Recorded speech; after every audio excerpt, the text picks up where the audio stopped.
only had something to represent Ant-Man, but whatever. Ant-Man was released in the summer of 2015, the summer just after I graduated college. And I most recently watched this movie on December 13th, 2018. So quotes and moments that I felt really stood out to me is when Luis sees Scott and picks him up from prison. And he goes, "Hey, how's your girl, man?" She left me. Oh. And my mom died too. My dad got deported. But I got the van. In the same scene, Scott says, "Look, man, I got a master's in electrical engineering, alright? I'm gonna be fine. Welcome to Baskin-Robbins." And I don't think it really pertains to me, as seeing as I don't have a daughter or a child or even a dog. I guess it kind of relates to, when I talked in previous videos about, wanting to make a difference in the world. But, this really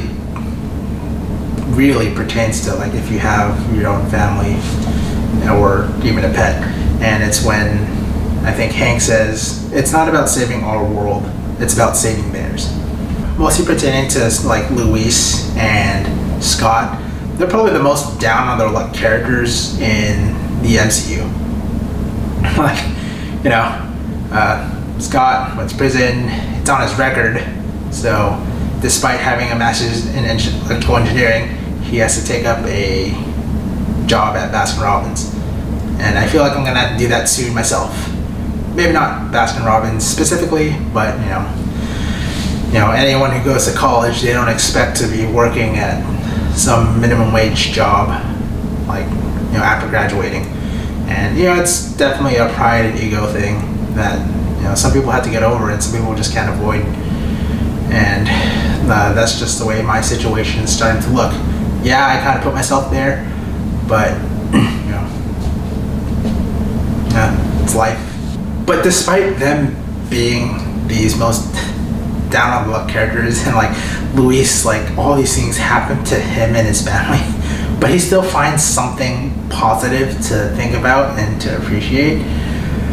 I feel like that's what's recently spoke to me about Ant-Man. Before, I just enjoyed it as a movie, and kind of going into it, I was thinking like, oh man, what am I gonna be able to pick out and talk about? Like, I don't really have my own family to talk about. Like, yeah, I have my parents, but it's not like I have a wife and kid, because that's what Scott is doing this for. He's doing it all for his daughter.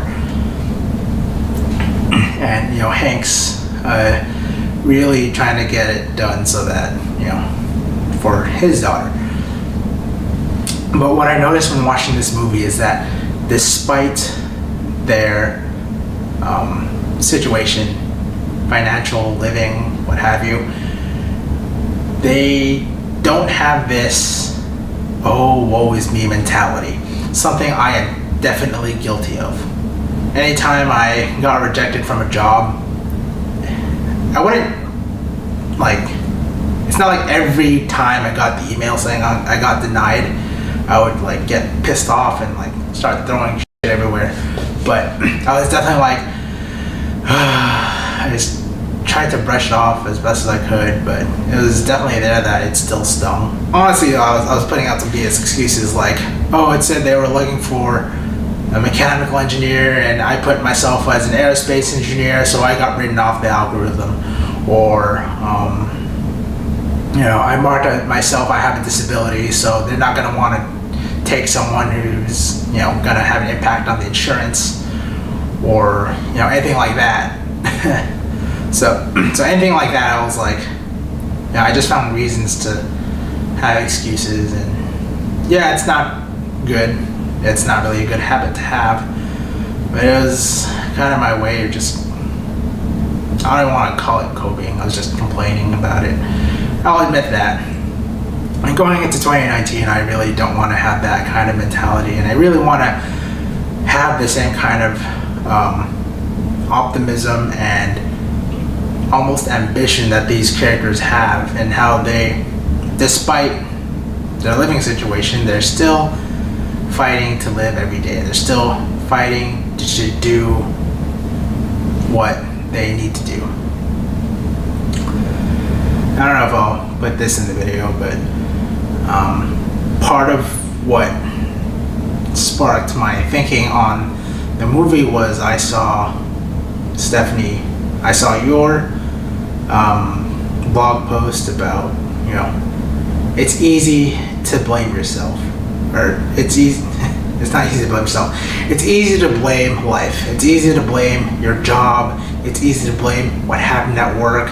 It's easy to blame the world and be pissed off at it. It's easy, but it's harder to look at yourself and admit that you're in the wrong or that you're the one that needs work. Because what that means is that you're going to have to put in the work to change it. So with that said, here's the change in 2019 that I can be, have less of that woe is me mentality and just be more proactive in my life and how I choose to live it, and really make the best of it and figure out what it is I want to do and put in the work to do it. Whether I decide to go back into engineering or if I decide to go into what I've been thinking about. I hope to look back on this next year and see what I accomplished, what I didn't, what changed, and all that. So, Happy New Year.